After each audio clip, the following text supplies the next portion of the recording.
ስሜን ቲሳር አህመድ እባላለሁ። ዛሬ ይዤላችሁ የመጣሁት ግጥም ነው። የግጥሜ ርዕስም ነብዩ ናፈቁኝ።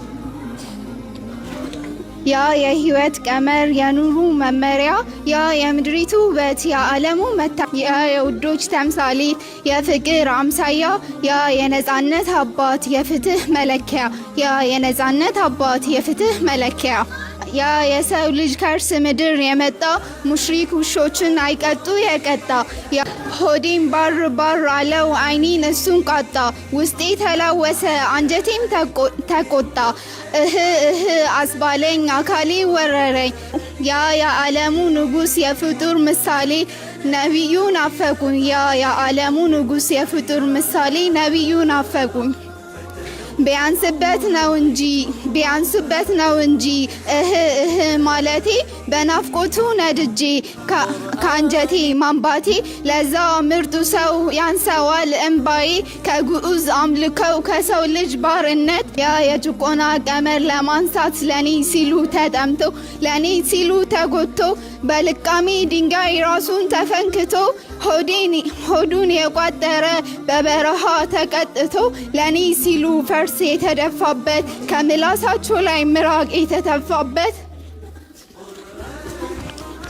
ከቤት እንስሳ አይቆጠሩ ለኔ ሲሉ ከኖሩበት ቀዬ ፈንቅሎ የተሰደዱት መች ለራሱ ያንሰዋል መች ለራሱ ያስባል ለኡመቱ እንጂ ህይወቴን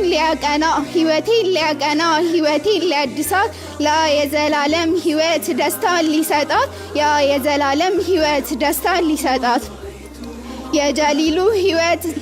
የጀሊሉ ህይወት ጸጋን ጀነትን ሊያሳየን ለኔ ሲሉ ተደብድቦ አሳቀው በሰው ዘንድ አዋርደው ሰድቦ ያሳደዱት ለዛ እንቁ ሰው አይኔ ቢያነባለት አንጀቴ ቢቃጠልለት እህ ማለቴ የሩቁ የቅርቡ ሁሉም የሚወደው የሚናፍቀው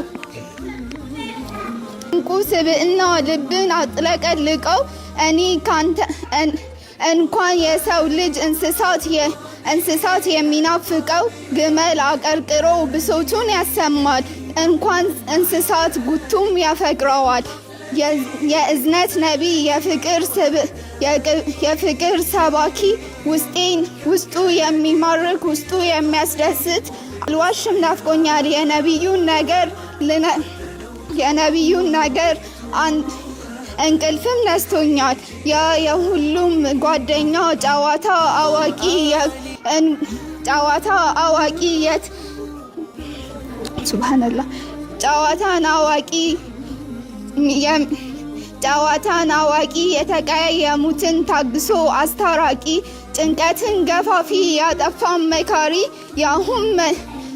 ያመመው መድኃኒት ያጠፋው አብሳሪ የየቲሞች አባት የመስኪኖች ጓደኛ አልዋሽም ናፍቆኛል ነብዩ ሰለላሁ ዐለይሂ ወሰለም። ስላዳመጣችሁኝ በጣም አመሰግናለሁ።